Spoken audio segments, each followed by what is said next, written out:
महाभारत से है दोस्त। अरे मोर ध्वज कलाल पकड़ाया स्वपार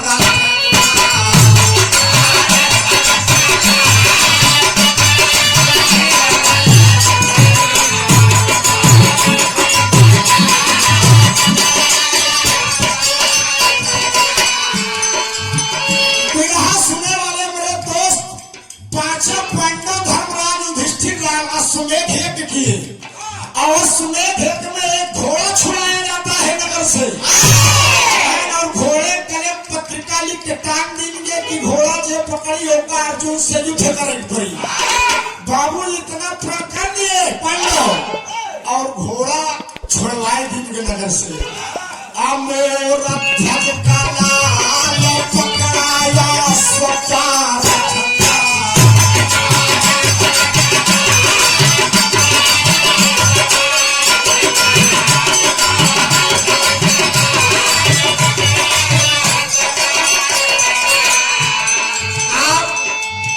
छोटे भाई अभय राज पटेल बाल कलाकार और फुटेश्वर महादेव के आप मुख्य पुजारी, आप गमरहटा प्रयागराज की धरती से इस सुंदर ध्वज कलाल पकड़ाया स्वपार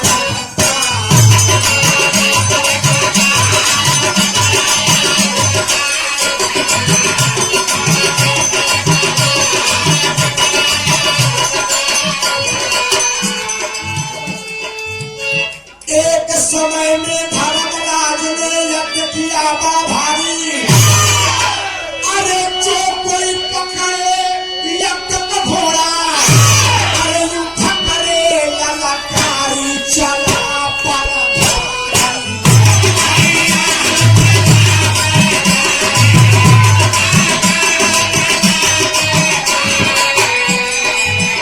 साथे अर्जुन नाम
घोड़ा सुंदर देखे अगर गले में पत्रिका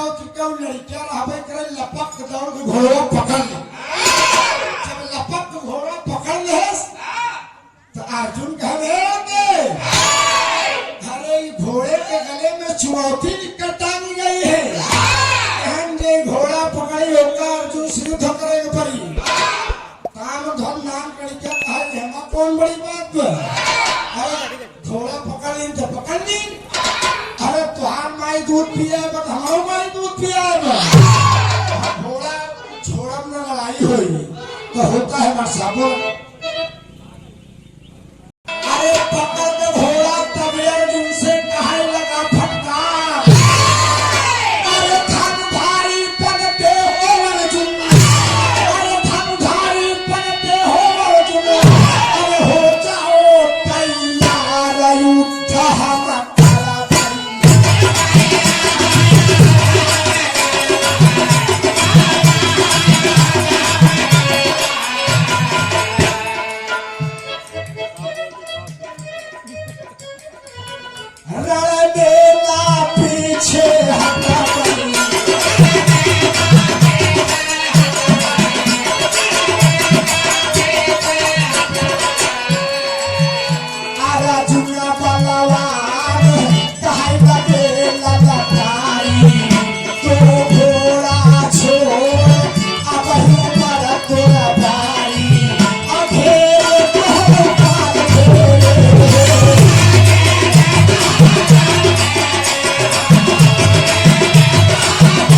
अपने घरे कहो गया हम घोड़ा पकड़ लिए तो से डराए वाला ना है तो से बराबरी के युद्ध कर अर्जुन कहने यार ज्ञान गढ़ी के सर्वत देखन में छोटा लगे खाओ करे गंभीर ज्ञान गढ़ी के छोटा वो बड़ी बात बोलत है आदिका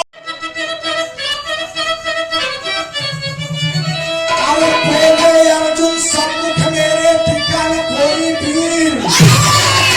अरे भुला दिया चौकड़ी सभी की भुला दिया चौकड़ी सभी की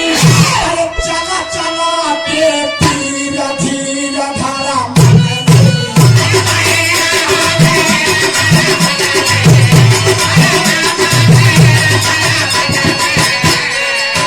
अल्लाह जाए बताया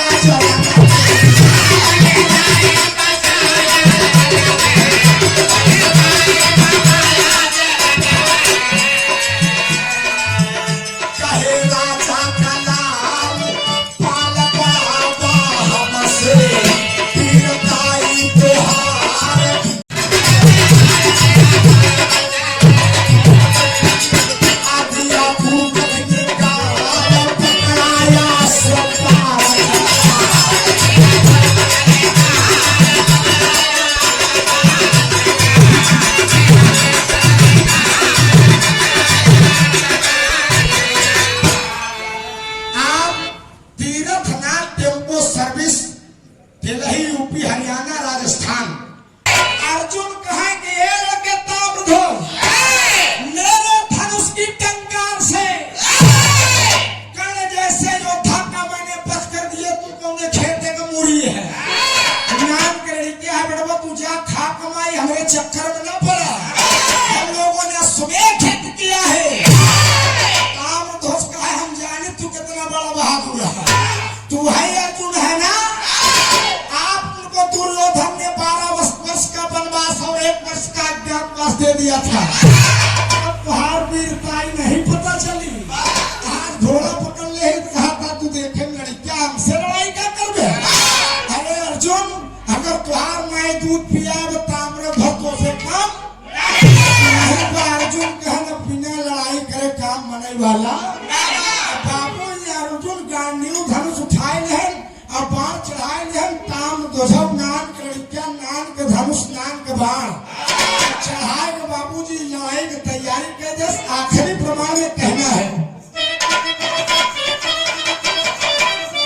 अब बबरू मारा जब बचपन में कहाँ रही वीरताई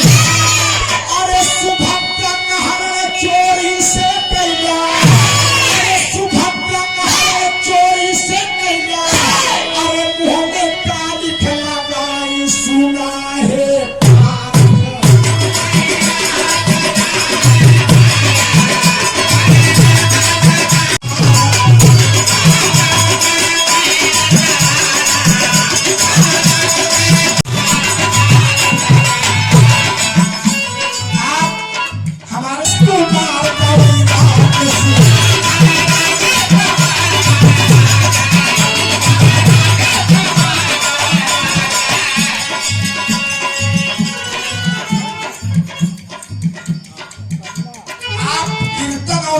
सुपरस्टार कलाकार